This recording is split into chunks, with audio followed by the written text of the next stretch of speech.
હંસાબેન પટેલ અને મને પગે ઢીચણે બહુ તકલીફ થતી હતી અને ફોલાય પડી જતા હતા અને ઘણી વાર તો હું રોઈ પણ જતી હતી.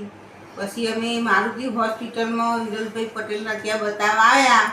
એ સાહેબે કીધું તમે ઓપરેશન કરાવી દો તમને સારું થઈ જશે કે. એટલે અમે બીજા દિવસે એડમિટ થઈ ગયા અને ઓપરેશન કરાવ્યું. અત્યારે હું ખૂબ ચાલી શકું છું અને સીડીએ ચડી શકું છું.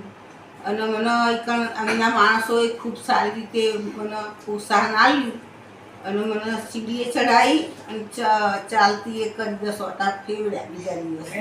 મારા બેન છે મોટા અને મને કે મારે ઓપરેશન કરાવવાનું છે કે તું આવી જઈશ ને હું આવી જઈશ.